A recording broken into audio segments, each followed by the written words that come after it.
Well, if you're wearing the green today on this special presentation of the NBA on St. Patrick's Day, along with Greg Anthony and Clark Kellogg, this is Kevin Harlan. Welcome to the American Airlines Arena, home of the Miami Heat, and a great venue for basketball. They're one of the top-flight teams in the league with the second-best record in the Eastern Conference. And when you look at Miami, they're well above the position they were expected to be in at this stage. Now the question becomes, can they keep it up in the playoffs? And I can't see any reason why they can't. I mean, they've got to be considered one of the favorites to lift the trophy for me.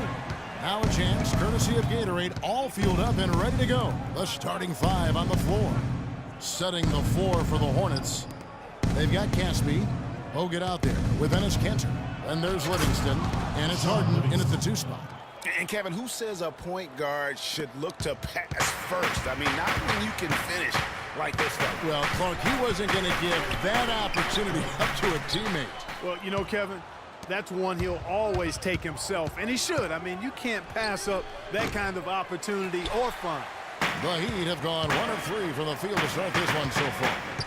And one thing about Mario Chalmers last season, he really had to play a different role. And it took him some time, Greg, to get used to. Yeah, anytime your team loses a superstar like LeBron James, other guys get asked to do a little bit more. Mario was asked to be more of an aggressive scorer, a role that isn't so easy to jump into after 6 years of being that 4th or 5th option in the offense. Now, here's Chalmers. He gives the team some steady offense, a bit under 10 points a game. He's been wayward and just off on about everything he's put up in this period. Heat foul call. You know, going back to Mario Chalmers last year, guys, I mean, having to take on more of the scoring role was tough for him. His field goal percentage dropped 50 points from the season before. His three-point percentage dropped even more. His assist numbers were down. Well, I bet you part of that was the fact LeBron was no longer there. He's a dead eye at the line, fellas. Just call him automatic. He doesn't miss many of those.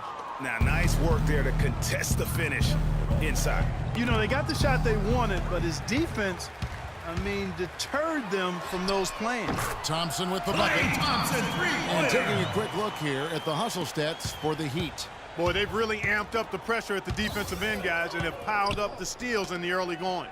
And also defensively, they've been able to cause some turnovers tonight, and that also builds confidence and gives you momentum. Good. Livingston's got 6. And on the topic of Chalmers, you know, he's a complimentary player. He can be up, he can hit the open three. He's been known to hit big shots, a solid finisher, and that is valuable. But when you ask him maybe to do a little too much, then you're not playing to his strength. Livingston. And it's off from 3-point range. Miami's gone 2 of 5 from 3-point land here in the first quarter. And a slam dunk by Butler. Such a strong finisher on the fast break. Hey, Greg, I love the fact he's always in control, even though he's going at breakneck speed.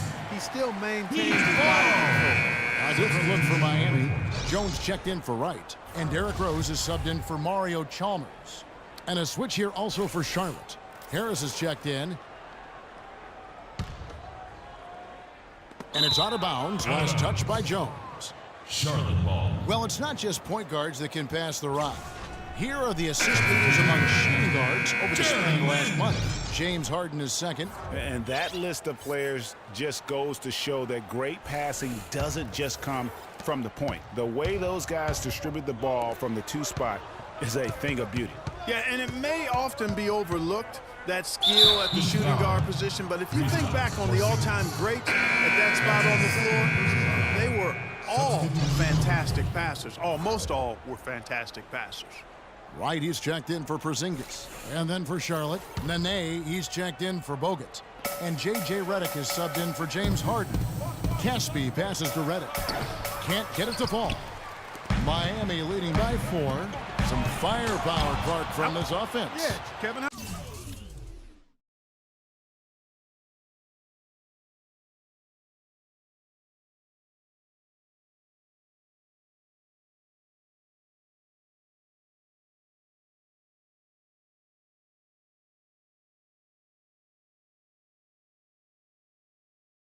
How about the air of confidence? I mean, they really look like they believe in what they're doing. Yeah, they got a nice groove going right now offensively.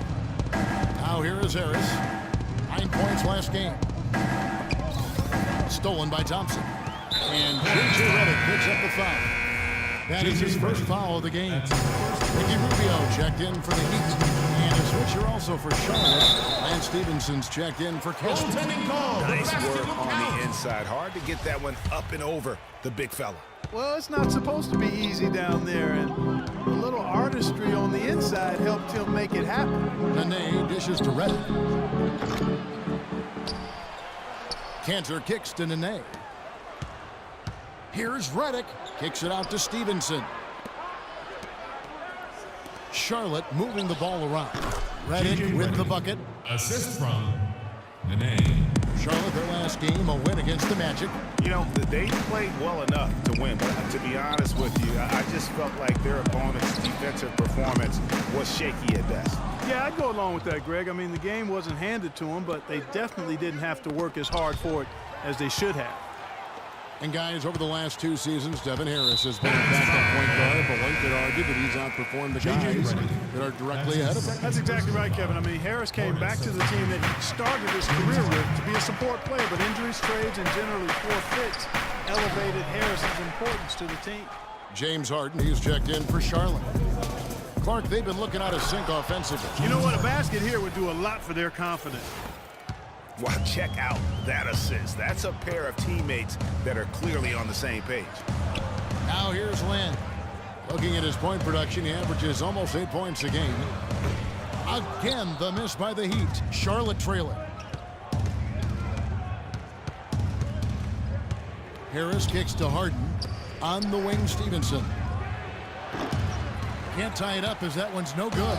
And Miami shooting 36% in this first quarter, trying to get their bearings. He muscles it in through the contact, and they call the foul. And he's on his way to the free throw line. You know what? That's what you like to see. A perfect pass leading him right into the shot. Didn't even have to break strides. The Heat shooting their first foul shot of the night. And they've had really good numbers all season from the free throw line. Assisted. That's been one of the strongest aspects of this team this season. I mean, there have been very few off nights for them at the free throw line. And he gets it to go. 4 of their last 5 makes came off of a high-quality shot inside. Textbook.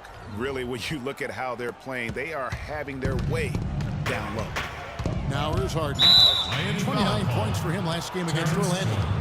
And also defensively, he was really aggressive. I mean, matter of fact, he had 4 steals over the course of that game.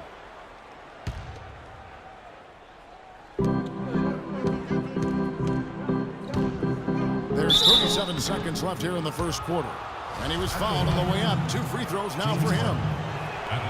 When you think of James Harden, you don't think much about his athleticism. His strength, though, is exceptional for his position. Yeah, I think that's his greatest attribute. His ball handling's good, but it's his strength. He's able to run through contact. Butler, he's checked in for Miami. Jones, no luck. Those are chances almost always you can rely on him to get you 2 points, but the D just enough to keep him out of rhythm. And really just a lack of awareness on his part. Just no idea he was right near the line. 1 second separating the shot clock and game clock. It's Butler that time on the assist by Lin. Butler's got his second bucket of the night. They're getting on a roll inside. Their last 3 field goals have come from inside the paint area. There's got to be a wall of defense when it comes to attacking the paint. Plain and simple. It's Harden with the drive.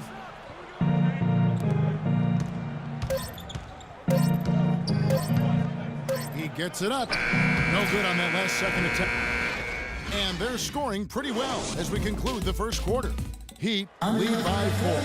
Back after this from the American Airlines Arena. And Jeremy Lin, a player, has come a long way in his time in this league, from going undrafted out of Harvard to where he is now. He says he remains very grateful.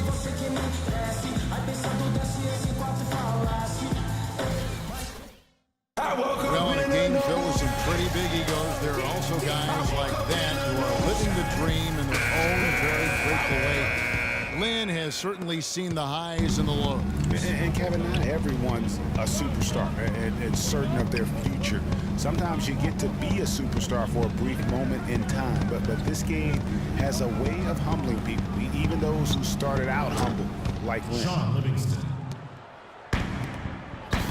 Welcome back, everyone. It's Noche Latina in the NBA as we resume action. And let's quickly break down the game we've been seeing from the Heat, guys. It's been about the pace. You can see they're going to try to keep this game in the open floor. Yeah, and, you know, it's been a tempo that they like, and they're getting some easy buckets in transition here. On the court for the Hornets. And Stevenson is out there with Caspi. Then there's Livingston. Then it's Bogut. And it's Redick in at the shooting guard position. Here's Porzingis. 20 points for him last game against Denver. Terrific assist that time by Rubio. Hornets trail by 3. Now the pass to Bogut. And Jones sends it back. Pass to Porzingis. Rubio dishes to Jones. Chalmers. And the shot no good, a bit short.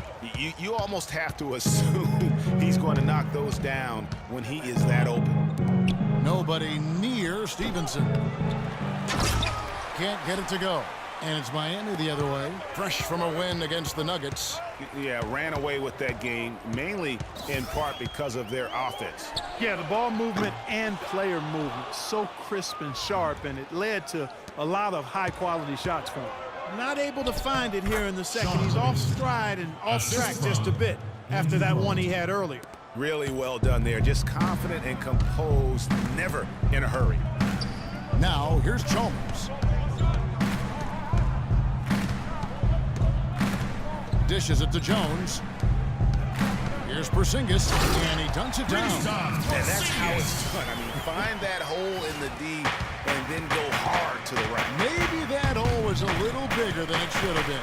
Well, it was. I mean, a tight game like this one, you'd think they'd have a little more energy at the defensive end than that. Here's Porzingis. Here's Chalmers. And it's going to be 2 free throws. Drew contact on the shot. And with the offense getting right to the rim, at least they saved the layup. D right there, just telling them no easy layups. It's as simple as that. And that's what you expect from them. A different look for Miami. Butler comes in for Jones. And it's Rose in for Ricky Rubio. And so here's Charlotte. 4-point game. Inside, here's Rose. And that comes off the assist by Mario Chalmers. And that's now 6 points for Rose. Livingston passes to Redick. And the Hornets miss again. The Heat leading by 6. And, you know, J.J. Redick has shown steady improvement in his game. He entered the league as a spot shooter off the bench.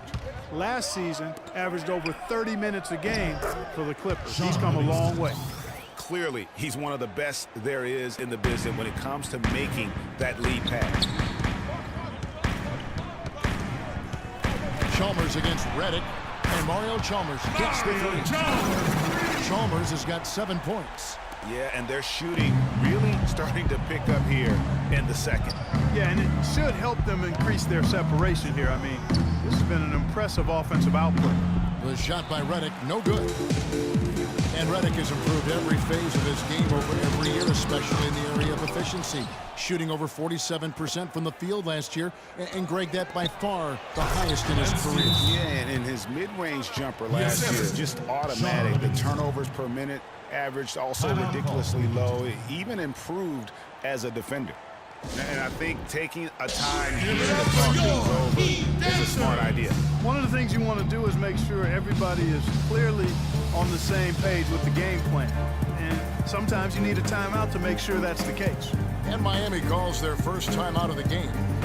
And Lance Stevenson really couldn't find minutes in Charlotte last season. Ended up sitting out a lot of games as a DNP CD. Not the start he wanted with the new team.